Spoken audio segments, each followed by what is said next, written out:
ఈసారి హర్యానా జమ్మూ కాశ్మీర్ అసెంబ్లీ ఫలితాల విషయంలో ఎగ్జిట్ పోల్స్ అంచనాలు తల్లకిందులయ్యాయి.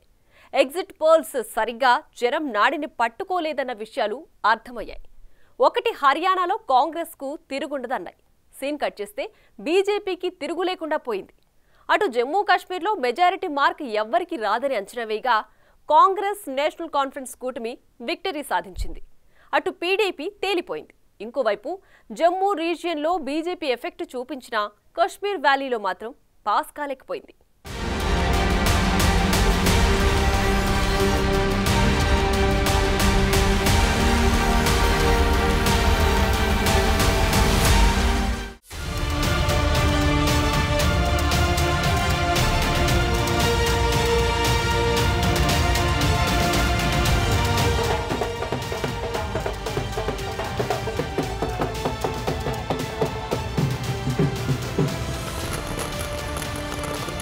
ఈసారి దేశమంతా అత్యంత ఆసక్తి చూపించిన రాష్ట్రం జమ్మూ కాశ్మీర్.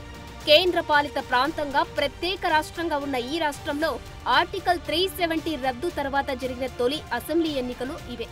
చాలా సంఘర్షణల తర్వాత ఈ పోల్స్ జరిగాయి. ఓటరు నాడి ఎలా ఉంటుందోనన్న ఉత్కంఠ కలిగించింది. అయితే ఫలితాలు మాత్రం ఎవరూ ఊహించని విధంగా వచ్చాయి. చాలా రోజుల తర్వాత పోలింగ్ జరగడంతో ఓటరు నాడిని ఎగ్జిట్ పోల్ సర్వేలు చేసిన సంస్థలు కూడా పూర్తి స్థాయిలో పసిగట్టలేకపోయాయి. అంతా హంగ్ వచ్చే ఛాన్సెస్ ఎక్కువగా ఉన్నాయని అంచనాలు వెలువరించాయి. కానీ ఆ అంచనాలను తారుమారు చేస్తూ నేషనల్ కాన్ఫరెన్స్, కాంగ్రెస్ కూటమి ఘన విజయం సాధించాయి. జమ్మూ కాశ్మీర్ అసెంబ్లీలో మొత్తం 90 సీట్లు ఉన్నాయి. మ్యాజిక్ ఫిగర్ 46 సీట్లు. అయితే ఆ టార్గెట్ ను నేషనల్ కాన్ఫరెన్స్, కాంగ్రెస్ కూటమి రీచ్ అయ్యాయి.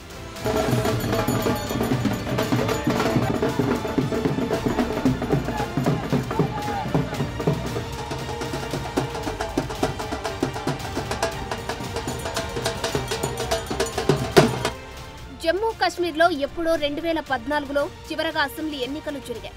ఆ తర్వాత ఆర్టికల్ 370 రద్దు, లడఖ్, జమ్మూ కాశ్మీర్ కేంద్రపాలిత ప్రాంతాలుగా ప్రకటన చేయడం, అక్కడి పరిస్థితులు ఉగ్రవాద చర్యలు సద్దుమణిగేదాకా పోలింగ్ ఆపి తాజాగా నిర్వహించారు. ఈ 10 ఏళ్లలో అక్కడి రాజకీయ, సామాజిక పరిస్థితులు, జనం ఆలోచన విధానాల్లో చాలా మార్పులు వచ్చాయి.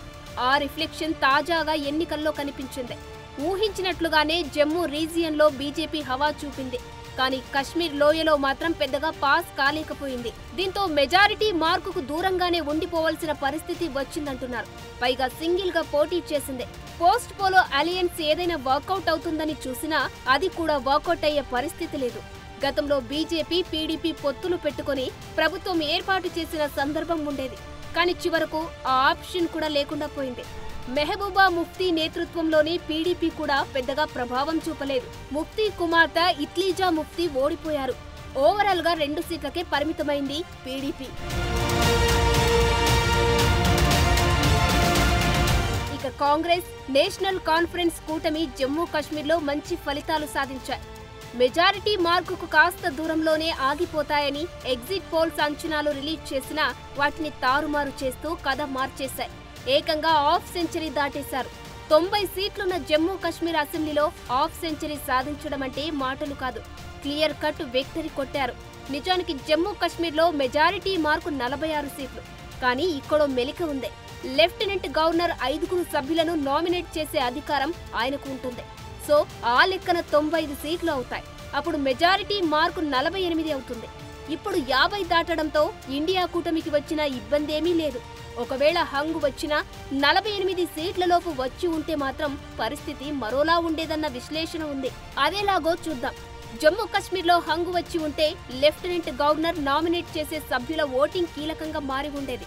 జమ్మూ కాశ్మీర్ రీఆర్గనైజేషన్ యాక్ట్ ప్రకారం లెఫ్టినెంట్ గవర్నర్ కు 5 సభ్యులను అసెంబ్లీకి నామినేట్ చేసే అధికారం ఉంది. ఇది పూర్తిగా రాజ్యాంగ విరుద్ధమని కాంగ్రెస్, నేషనల్ కాన్ఫరెన్స్ వాదించాయి. బీజేపీ స్వాగతించింది. ఎందుకంటే ఈ 5 బల నిరూపణలో అవిశ్వాస తీర్మానం సమయంలో ఓటు వేసే అవకాశం ఉంటుంది. జమ్మూ కాశ్మీర్లో గత 10 ఏళ్లుగా జరుగుతున్న అభివృద్ధి పనులపై బీజేపీ చాలా ఆశలు పెట్టుకుంది.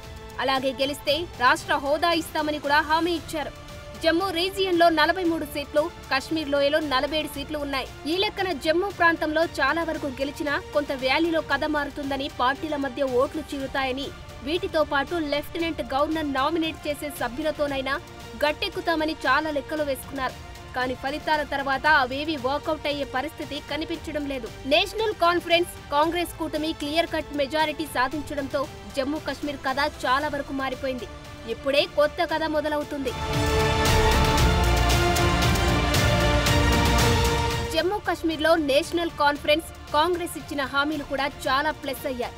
జమ్మూ కశ్మీర్ పూర్తి స్వయం ప్రతిపత్తి తీర్మానం అమలు కోసం కృషి చేయడం, 2019 ఆగస్టు 5కు ముందు ఉన్న రాష్ట్ర హోదాను పునరుద్ధరించడం, 200 యూనిట్ల ఫ్రీ కరెంట్, ప్రజా భద్రత చట్టాన్ని రద్దు చేయడం, రాజకీయ ఖైదీల విడుదల, కశ్మీరీ పండిట్లను గౌరవప్రదంగా తిరిగి తీసుకురావడానికి కట్టుబడి ఉండడం, పాస్పోర్ట్ వెరిఫికేషన్లో వెసులుబాటు, యువతకు 1 లక్ష ఉద్యోగాలు, అలాగే జేఎండ్కే యూత్ ఎంప్లాయ్మెంట్ జనరేషన్ యాక్ట్ను 3 నెలల్లో ఆమోదించడంతో పాటు ఆర్థికంగా బలహీన వర్గాల వారికి 12 గ్యాస్ సిలిండర్లను ఉచితంగా అందించడం, మహిళలకు ఫ్రీ బస్ జర్నీ వంటి హామీలను నేషనల్ కాన్ఫరెన్స్ ఇచ్చింది.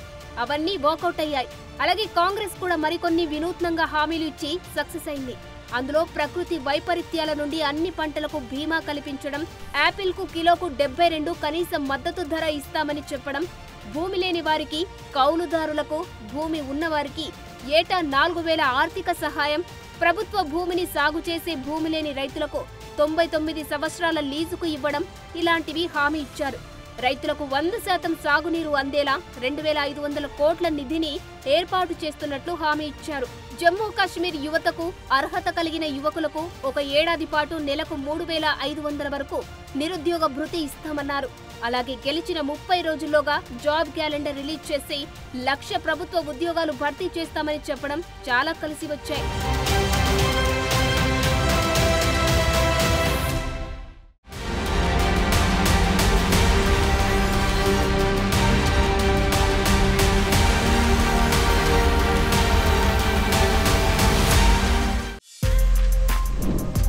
For more videos like this, subscribe Big TV channel.